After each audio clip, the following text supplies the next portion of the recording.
Today, we're talking about a narrow strip of water that pretty much holds the world's economy by the throat, the Strait of Hormuz. And this is way more than just a shipping lane. It's a geopolitical flashpoint where one wrong move could spark a massive global crisis. So what is it about this particular strait that makes it so critical and, frankly, so dangerous? Well, our source material calls it the international oil lifeline, and that is no exaggeration. At its peak, almost half of all the oil shipped by sea passed right through here. I mean, just try to picture this, a massive supertanker sailing these waters every 18 minutes. That's not a lane, that's the jugular vein of the entire global energy supply. And this is where the geography becomes everything. As you can see, the strait is squeezed between Iran and Oman. Now, at its narrowest point, it's less than 24 nautical miles wide. I want you to remember that number, 24 miles. It is the single biggest reason this waterway is a constant source of legal arguments and military tension. Which really brings us to the core question of this whole explainer.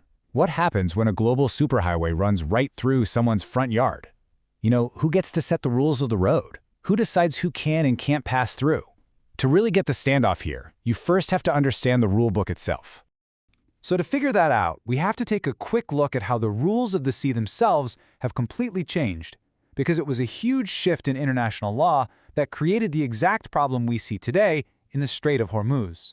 So for centuries, the rule was super simple. A country controlled the water 3 miles off its coast. In a strait like Hormuz, this meant there was a big, wide-open channel right down the middle, the high seas, where anyone could sail freely. But then, the rule changed. Countries started claiming 12 miles instead of 3, and that one simple change had a massive consequence. It completely erased that international highway in some of the world's most important waterways. And here's where that 24-mile number comes back into play. The strait is just over 24 miles wide. So when Iran claims 12 miles and Oman claims it's 12 miles, well, 12 plus 12 is 24. Their territories literally meet in the middle. And just like that, the entire shipping lane is no longer international water, it's all the sovereign territory of these two nations. Okay, so if the whole thing is now somebody's sovereign territory, what are the rules of the road?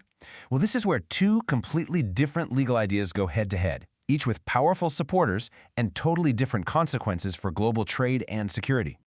First, you've got the old-school concept, innocent passage. It sounds pretty straightforward, right? A ship can pass through as long as it's not causing any trouble. But here's the catch. The coastal nation is the one that gets to decide what's innocent. If they think you look like a threat, they can legally shut down the passage. So this rule puts all the power in the hands of the country that owns the coast. Now you can imagine that the big maritime powers looked at that and said, absolutely not. It would be a disaster for trade and for their navies. So they pushed for a brand new idea called transit passage. This rule is specifically for international straits. It guarantees a ship can move through quickly and without interruption.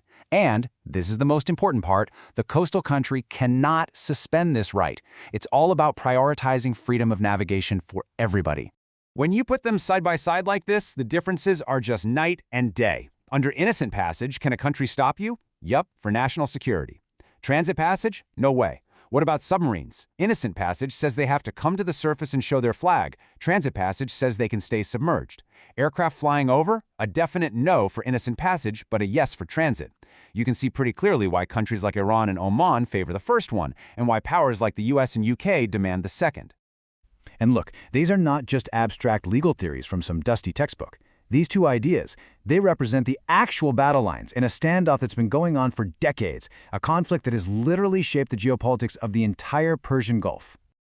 So here are the two sides laid out. Iran and Oman say, look, this is our sovereign water. The rules of innocent passage apply, and that gives us the final say. On the other side, you have the major maritime powers, the US, the UK, plus other Gulf states, and they're all insisting, no, this is an international waterway. The transit passage regime has to be guaranteed, so it can never, ever be closed. And you can see this fight playing out through history. Back in '59, Iran makes the first big move and extends its claim to 12 miles. Then in '74, the major powers formalized their counterargument with the idea of transit passage. And then, real-world events just took over. The 1979 revolution in Iran, followed by the start of the Iran-Iraq War, it made the whole world terrified that the strait might actually get shut down. That's why the US and UK sent their navies in, to make sure the oil kept flowing. So where does all of this leave us today? Well, the simple answer is we're in a really precarious, unresolved legal standoff. The law is still fuzzy, and the stakes just could not be any higher. Yeah, this quote from the source material really gets to the heart of it. A coastal state declaring a passage non-innocent isn't just some legal maneuver, it's a potential trigger for war. In other words, this unresolved legal question is a constant source of tension for the entire world. Because when you boil it all down, that's what this is really about. It's a fundamental clash between two enormous ideas. On one side, you have a nation's right to control its own territory and borders, and on the other, you have the world's need for freedom of navigation and the free flow of trade that we all depend on. And right here, in the narrow waters of the Strait of Hormuz, those two principles are in a direct stare-down. And that leaves us with one last big question. This legal battle has been raging for decades, and it has never really been solved. The law is still up for debate. So what has actually kept the oil flowing all this time? Is it just a shared understanding between nations? Or is it the constant presence of naval power sitting just over the horizon? When the rules aren't clear, what really governs the world's most vital waterways?